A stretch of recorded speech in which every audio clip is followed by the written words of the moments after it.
Thank you and welcome to the show this morning. The topic this morning is spellbound and early childhood education.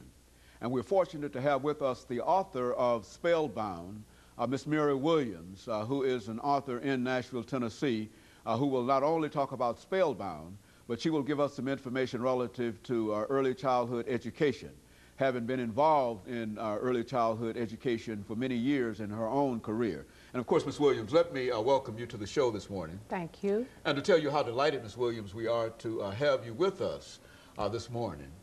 We know that you're involved in a large number of organizations and societies and et cetera, Right. and that you've been involved, and now we know that you are an author. You come to us as an author of a very, very exciting book. Right. As a matter of fact, I'm told that this is a book not written about children, but it's a book for adults, and I can Right. certainly appreciate that. Let's give you an opportunity, first of all, Ms. Williams, before we get into the book and early childhood education, to talk about Ms. Mary Williams, to give us some information about your background, your education, and some of the things that were eventually important in leading you to the decision that you ought to write a book. Okay. Well, I come from Lebanon, Tennessee. I was born in Lebanon, Tennessee. I come from a family of 9 children, and I am the 6th child. I had twins under me, and then I had a baby sister that came about 12 years later. One thing I'd like to say that's unique about my family, all the girls are left-handed and all the boys are right-handed. My mother's left-handed, my father right-handed. That's kind of unique. It is. I finished school from Wilson County High School, and I started really acting when I was in about the 5th grade. We used to do a lot of dramatic readings and going around pantomime, and I was just a natural-born actress. So, you know, everybody was always calling on me to do something, a lot of comedy acts. And then I finished high school there and went to Tennessee State. And I majored in speech and drama.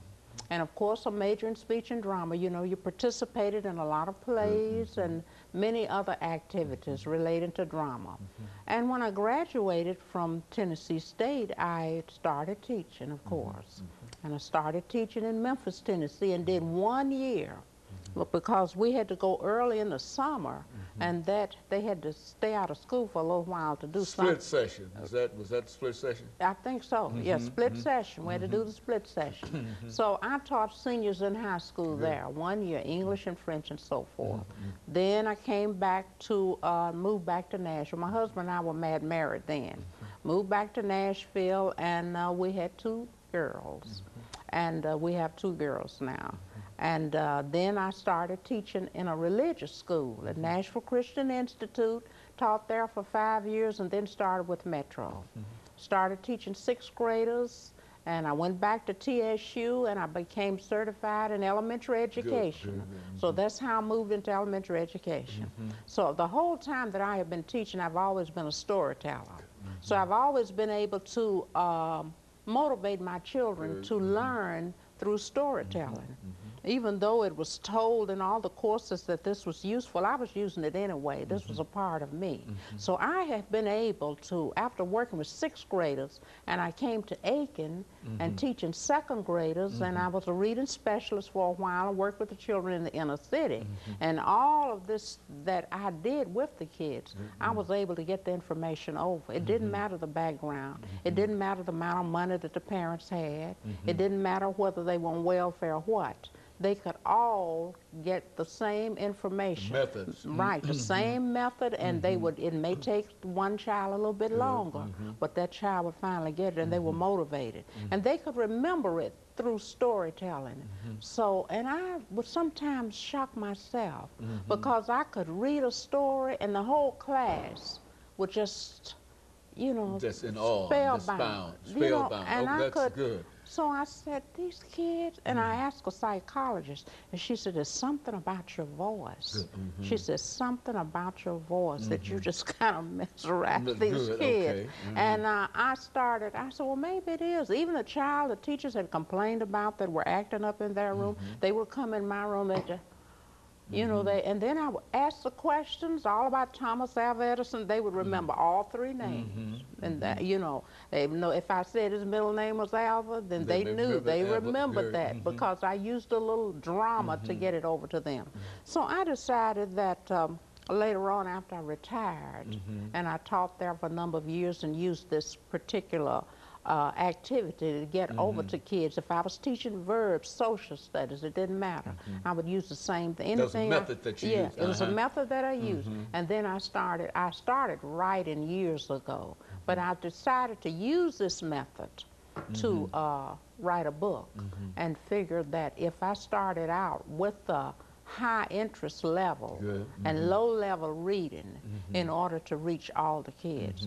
So I'm married and I have 2 children, Desiree and Angela, and I have 2 grandchildren, Amber and Alicia. My husband is Robert Williams. Okay. And he's my illustrator in the book. Very good. Okay, we noticed that. Very good. Right. So most of my family are educators, teachers. So they teach around here in Metro. I have one daughter that's teaching and another daughter that's more or less doing some counseling sessions. So we're kind of a family of educators. And so we all kind of work together. I have 2 ports. We have a family group that's called the Writers Group. Very good. So I'm a writer of stories and poetry. My daughter Desiree and Alicia, my granddaughter, poets also. And they have poetry online. And then Amber and Angela and my husband are the illustrators. And their work you'll see in the book Spellbound. All of my drawings are more or less were done by my husband. Very good. You know, one thing I think, Ms. Williams, during this last 3 minutes that we have here of this particular segment, one thing that we find today that there's some controversy in reference to early childhood education. And I think that with your teaching experiences and whatnot, you ought to be able to at least shed some light in reference to this, because many folks do not believe the value of exposing 3- and 4-year-old children to the educational process. But I think that it has been demonstrated that, well, let's talk about some of the information that you have in reference. Right. Well, there's nothing I could say that would more or less deviate anyone's attention from starting children early. Very good. Because number one, I have experienced children. I've had the experiences of working with children that did not have early childhood education.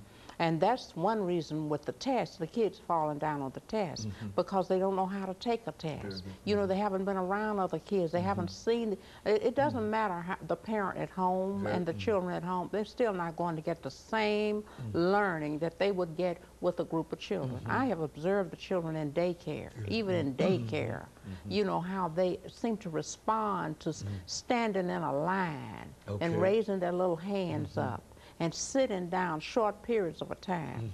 Okay, now when you start taking that away, then you're going to take away not only from the inner city kids, but you're really going to take away from all the children, because the parents who are able to have a nanny in the home, I mean, just that child and that nanny, that child is not going to get the experiences that that child would receive with other children with that group. You see, learning is you have a cognitive affect and the affective domain that you're trying to reach when you teach. So the affective domain is getting along with other children, playing together, sharing how you feel about yourself. You know, if you don't have anyone there at home and no one to deal with it, then you think that you're supposed to have it all the time. But when you're around other children, it's a different type of thing. So when you move into the classroom, I am 100% for teaching children in kindergarten. You see, I have always been against, you always have some kids in there that are ready to read. You have some children that are ready to read. When you see a child take a paper like this and point, and they're trying to read, or take an encyclopedia, that child's ready to read. So there's nothing wrong with teaching a consonant, a short vowel, put the two together, put the consonant at the end, and you have a word. Okay, and let us, Ms. Williams, take this first commercial break, after which we'll come back and give you an opportunity to continue that. Okay, We'll be back with our audience following this very, very short. The topic is spell.